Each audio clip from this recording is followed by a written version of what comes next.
Hello students, Gayatri college के YouTube channel पर सभी विद्यार्थियों का स्वागत है। आज के क्लास में हम बीएससी सेकेंड ईयर मैथमेटिक्स के पेपर न्यूमेरिकल एनालिसिस के सेकेंड यूनिट को स्टार्ट करने जा रहे हैं। अभी तक जो अपन ने लेक्चर लिए हैं उसमें अपन बात कर रहे थे फर्स्ट यूनिट के बारे में, जिसके अंतर्गत अपन ने फर्स्ट, सेकेंड और थर्ड चैप्टर के बारे में डिस्कस किया। यूनिट जो फर्स्ट थी आपके पास में, उसमें अपन ने प्रथम जो 3 चैप्टर है वो यूनिट फर्स्ट के अंतर्गत कवर होते हैं। आज अपन स्टार्ट कर रहे हैं यूनिट सेकेंड, जिसके अंतर्गत अपन बात करेंगे चैप्टर नंबर 4 की। ठीक बात। अब देखिए इस चैप्टर के अंतर्गत क्या डिस्कस करेंगे अपन और क्या अपने पास में नया आएगा उसके बारे में अपन बात करते हैं। तो अभी तक जो अपन ने पढ़ा है उसमें अपन ने देखिए एक तो पढ़ा है न्यूटन इंटरपोलेशन फॉर्मूला और एक अपन ने पढ़ा है लैग्रेंज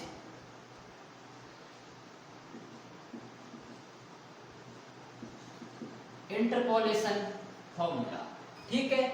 अब देखिए ये न्यूटन कब लगता है और लैग्रेंज कब लगता है, ये अपन ने सेकंड चैप्टर में पढ़ा, ये थर्ड चैप्टर में पढ़ा।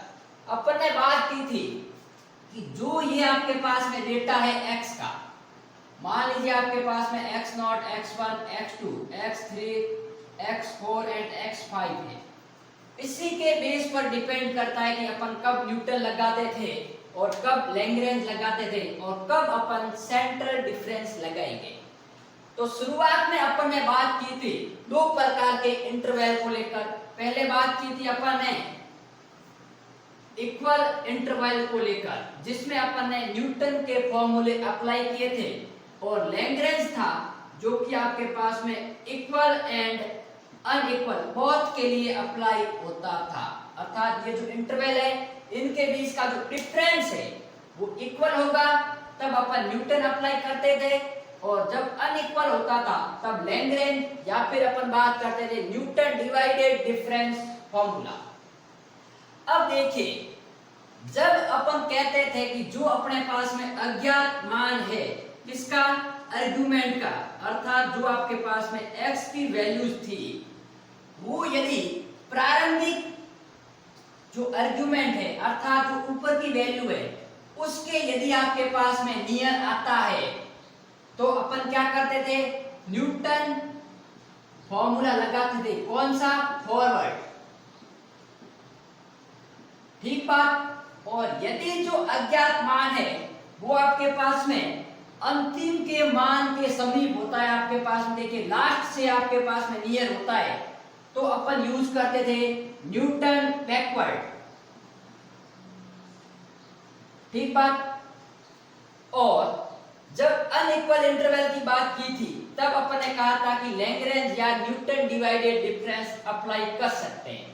अब देखिए सब प्रकार के क्वेश्चन इससे हो रहे थे, तो फिर अपने कहाँ जरूरत पड़ी कि अपन केंद्रीय अंतर्वेशन के बारे में भी बात करें। तो देखिए कभी कभी क्वेश्चन ऐसे आ जाते हैं जो अज्ञात मान पूछा जाता है वो कहीं बीच में सेंटर के आसपास आ जाता है। यहाँ आपके पास में देखिए जो मध्य मान होता है उसके समीप आ जाता है, अर्थात x1 और x2 के मध्य या x2 और x3 के मध्य। अब देखिए उस क्वेश्चन को यदि मैं इससे ऊपर है तो इससे कर सकता हूं और इसके नीचे है तो इससे कर सकता हूं, तो कोई दिक्कत नहीं, आपके पास में आंसर आ जाएगा। लेकिन जो आंसर आएगा उसमें थोड़ी बहुत एरर रह जाती है, और उस एरर को रिमूव करने के लिए एक नया फॉर्मूला बनाया गया जिसे बोलते हैं केंद्रीय अंतर्वेशन या फिर सेंट्रल डिफरेंस इंटरपोलेशन। अर्थात जब अपन को जिस वैल्यू पर फंक्शन की वैल्यू ज्ञात करनी है और वो आपके पास में आर्गुमेंट की वैल्यूज के मिड के अंतर्गत आता हो, अर्थात मध्य मान के आसपास आता हो, या तो मध्य मान के थोड़ा ऊपर या थोड़ा नीचे कोई वैल्यू पूछी जाती है, तब अपन केंद्रीय अंतर्वेशन का फॉर्मूला का उपयोग करेंगे। अब देखिए ये तो था इसका कॉन्सेप्ट कि ये फॉर्मूला कहाँ लगाएंगे। अब देखिए इसके अंतर्गत अपन क्या क्या डिस्कस करेंगे उसके ऊपर अपन बात करते हैं। तो देखिए सबसे पहले इस फॉर्मूले के अंतर्गत अपन पहले बात करेंगे सेंट्रल डिफरेंस ऑपरेटर के बारे में। ठीक बात, या ऑपरेटर्स कह दो, क्योंकि अपन 3 ऑपरेटर के बारे में बात करेंगे। सेकंड बात करेंगे अपन गॉस इंटरपोलेशन फॉर्मूला।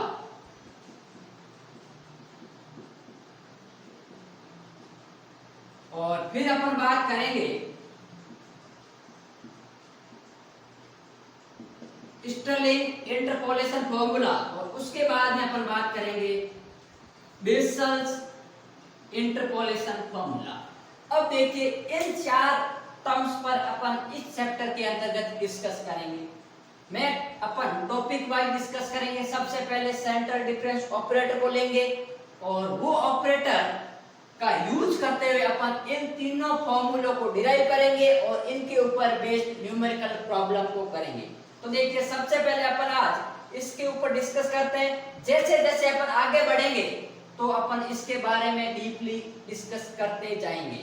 ठीक है, तो सबसे पहले अपन बात करेंगे सेंट्रल डिफरेंस ऑपरेटर। ठीक बात। अब देखिए एक साइंटिस्ट हुआ था जिसका नाम था आपके पास में शेपर्ड।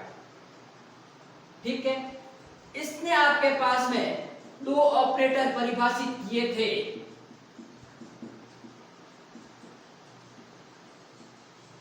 ठीक बात, एक साइंटिस्ट था या डॉक्टर था शेपर्ड जिसने 2 ऑपरेटर परिभाषित किए। एक परिभाषित किया आपके पास में जिसका नाम रखा डेल्टा और एक रखा आपके पास में म्यू। इसको बोलते हैं सेंट्रल डिफरेंस ऑपरेटर। ठीक बात, और इसको बोलते हैं सेंट्रल एवरेज ऑपरेटर।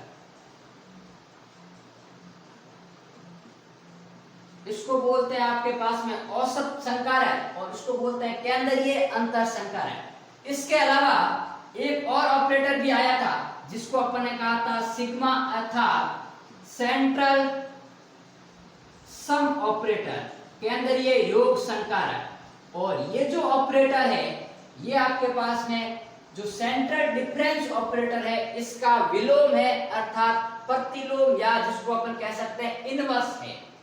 अब सबसे पहले अपन बात करेंगे सेंट्रल डिफरेंस ऑपरेटर को लेकर।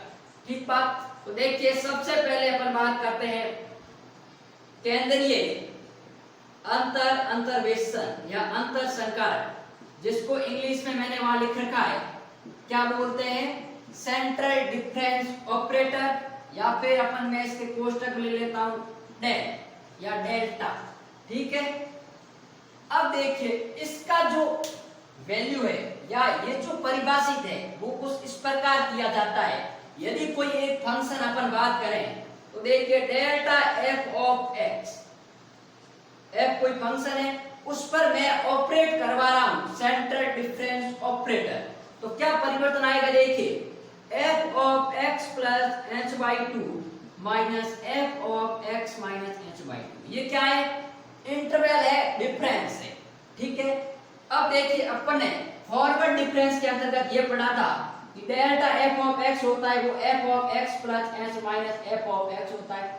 नेबरा एफ ऑफ एक्स है वो अपन ने पढ़ा था F of x minus f of x minus H. इसी प्रकार अपन ने ई भी पढ़ा था जिसको अपन ने कहा था डिस्प्लेसमेंट ऑपरेटर, कि वो क्या पढ़ा था E f of x equal to f of x plus h. और यदि अपन इसकी इनवर्स की बात करें तो वो था आपके पास में F of x minus H. इसी प्रकार ये जो केंद्रीय अंतर संकारक है वो होता है आपके पास में F of x plus H by two minus f of x minus H by two. ठीक बात, इसको मैं चेंज करूं तो इसको आपके पास देखिए यदि अपन डिस्प्लेसमेंट ऑपरेटर की डेफिनेशन लगाएं तो F of x plus H by two क्या हो जाएगा ई की power half F of x. ठीक बात, माइनस ई की power minus half F of x, क्योंकि जब माइनस होता है यहाँ माइनस आ जाता है और यहाँ यदि h बाई टू करेंगे तो इसकी पावर h बाई टू आएगी। और अपन ने ये भी कहा था कि जो E square F of x होता है वो होता है F of x plus 2h। तो इसको मैंने डिस्प्लेसमेंट ऑपरेटर या फिर शिफ्ट ऑपरेटर के अंतर्गत कन्वर्ट कर लिया। अब देखिए इसको अपन ऐसे लिख सकते हैं e की power half into F of x, और ये किसकी वैल्यू आ गई, डेल्टा एफ ऑफ एक्स की। अब एफ ऑफ एक्स क्या है, एक आर्बिट्ररी फंक्शन है, एक स्वेच्छ फलन है, अर्थात अपन ये लिख सकते हैं कि जो डेल्टा का मान आएगा वो आपके पास में e की पावर हाफ माइनस e की पावर माइनस हाफ आएगा। ये है आपके पास में केंद्रीय अंतर संकारक, जिसका डिस्प्लेसमेंट और इनवर्स डिस्प्लेसमेंट ऑपरेटर के साथ में रिलेशन, और ये है उसकी डेफिनेशन। अब मैं इसको सेकंड बार अप्लाई करूंगा यदि, तो कैसे आएगा देखिए।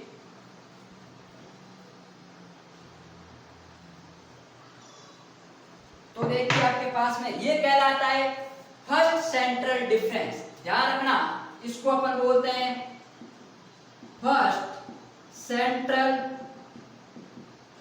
डिफरेंस।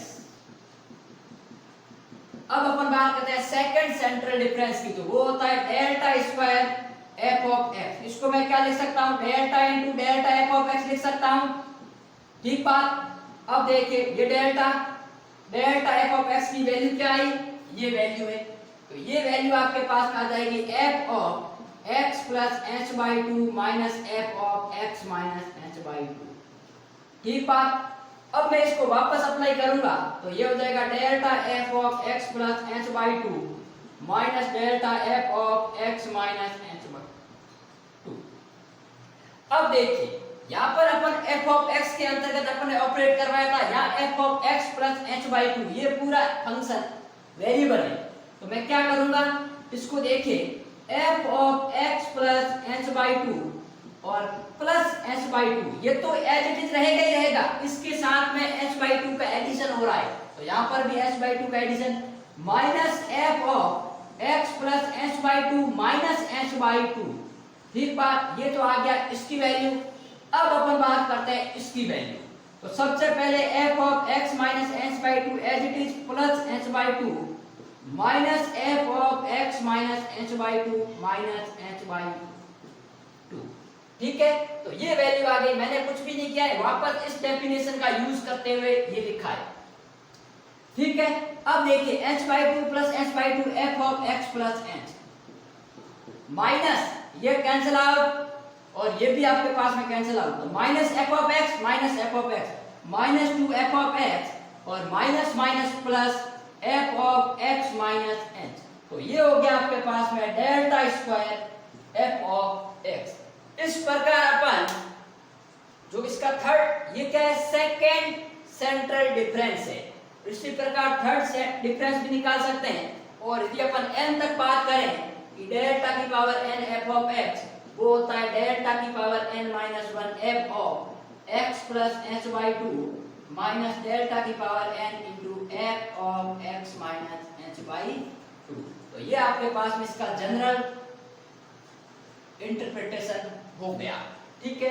तो ये जो आपके पास में डेफिनेशन है वो सेंट्रल डिफरेंस ऑपरेटर भी है, और इस ऑपरेटर को अपन जब फॉर्मूले में गॉस स्टर्लिंग की बात करेंगे उसके अंतर्गत इसका यूज करेंगे। अब अपन बात करेंगे सेकंड ऑपरेटर जिसका नाम है एवरेज ऑपरेटर, ठीक बात। तो देखिए सेकंड जो ऑपरेटर है जिसको अपन कहते हैं एवरेज ऑपरेटर या औसत संकारक, उसको लेके अपन बात करेंगे। तो देखिए सेकंड आपके पास में है औसत संकारक। औसत संकारक को म्यू से परिभाषित या डिनोट किया जाता है, ठीक है। और उसकी जो डेफिनेशन है वो कुछ इस प्रकार है, mu F of x average है, मतलब दो संख्याओं का योग बटे 2 आएगा, ठीक है। तो सबसे पहले 1/2, क्योंकि अपन को पता है कि एवरेज लेते हैं मतलब दो संख्याओं का योग बटे 2, तीन संख्याओं का योग बटे 3। तो यहाँ यदि अपन दो फंक्शन लेंगे तो F of x plus H by 2 plus F of x minus H by 2, ये आपके पास में वैल्यू आ गई। इसको बोलते हैं average operator of function f। ठीक है, ये हमेशा आपको डेफिनेशन याद रखनी है। आगे जैसे भी फंक्शन चेंज होगा अपन इसमें परिवर्तन करते जाएंगे। तो देखिए इसमें मैं क्या करता हूं, वापस यदि अपन डिस्प्लेसमेंट ऑपरेटर लगाएं उसको मैं क्या लिख सकता हूं, e की power half f of x, और इसको लिख सकता हूं e की power minus half f of x। तो ये हो गया देखिए 1/2 e की पावर हाफ माइनस e की power minus half into f of x, और ये किसका मान आ गया आपके पास में, mu of f of x का। f of x arbitrary function है, इट मींस अपन ये लिख सकते हैं कि जो म्यू का मान आएगा वो 1/2 e power half minus e to the power minus half. और यहाँ पर ध्यान रखें e क्या है, शिफ्ट ऑपरेटर को रिप्रेजेंट कर रहा है। ठीक है, तो ये है आपके पास में एवरेज ऑपरेटर और शिफ्ट ऑपरेटर में रिलेशन, और उसकी डेफिनेशन पूछी जाए तो उसकी डेफिनेशन आपके पास में ये रहेगी। अब अपन बात करते हैं थर्ड ऑपरेटर, जिसको अपन बोलते हैं सेंट्रल सम ऑपरेटर, अर्थात केंद्रीय योग संकारक, केंद्रीय योग संकारक, और उसको अपन रिप्रेजेंट करते हैं सिग्मा। ठीक है, अब ये जो होता है वो आपके पास में देखिए क्या होता है, केंद्रीय अंतर संकारक का प्रतिलोम होता है। मैंने आपको कहा था inverse of central difference operator. अभी अपन ने डेल्टा की बात की थी, डेल्टा का इनवर्स होता है। अब देखिए अभी अपन ने पढ़ा डेल्टा एफ ऑफ एक्स क्या होता है, F of x plus H by two minus f of x minus H by two. ठीक बात, अब मैं इसको थोड़ा चेंज करूं, डेल्टा को यदि उधर ले जाता हूं तो आपके पास में क्या वैल्यू आ जाएगी, जो f ऑफ x है वो आपके पास में क्या आएगा, sigma into f of x plus h by two minus f of x minus h by two. अब देखिए ये डेल्टा इसके नीचे आएगा तो 1 डेल्टा आ जाएगा, और मैंने कहा है कि केंद्रीय अंतर संकारक का प्रतिलोम होता है, अर्थात सिग्मा बराबर 1 डेल्टा होता है। ठीक है, तो अब देखिए इसको यदि अपन जनरलाइजेशन करें तो ये जो डेफिनेशन है वो आपके पास में केंद्रीय योग संकारक की होती है। अब मैं इसको ऐसा लिख सकता हूं f ऑफ x बराबर sigma into delta f of x। f of x arbitrary है, अर्थात अपन ये लिख सकते हैं देयरफॉर कि जो सिग्मा इंटू डेल्टा है उसका मान आपके पास में क्या आएगा, 1 आएगा। और 1 क्या है, एक आइडेंटिटी ऑपरेटर है, तत्समक संकारक है। अब बात ध्यान देना कि यहाँ पर केंद्रीय योग संकारक का गुणा केंद्रीय अंतर संकारक के साथ में करते हैं तो उसका मान 1 प्राप्त होता है। लेकिन ये ध्यान देना कि आपके पास में जो सिग्मा इंटू डेल्टा है वो नॉट इक्वल टू हमेशा होगा आपके पास में किसके, डेल्टा इंटू सिग्मा, ये कभी भी बराबर नहीं होते हैं। ठीक है, क्योंकि अपन ने ये नहीं कहा कि जो आपके पास में डेल्टा है वो सिग्मा का प्रतिलोम है। मैंने ये कहा है कि जो केंद्रीय योग संकारक होता है वो केंद्रीय अंतर संकारक का प्रतिलोम होता है, लेकिन इसका उल्टा पॉसिबल नहीं है, इसका व्युत्क्रम संभव नहीं है, इसलिए ये कंडीशन कभी भी बराबर नहीं होगी। तो ये थे आपके पास में सेंट्रल डिफरेंस इंटरपोलेशन के अंतर्गत आने वाले ऑपरेटर, जिसका यूज अपन आगे जब गॉस, स्टर्लिंग और बेसल का फॉर्मूला पढ़ेंगे तो उसके अंतर्गत करेंगे।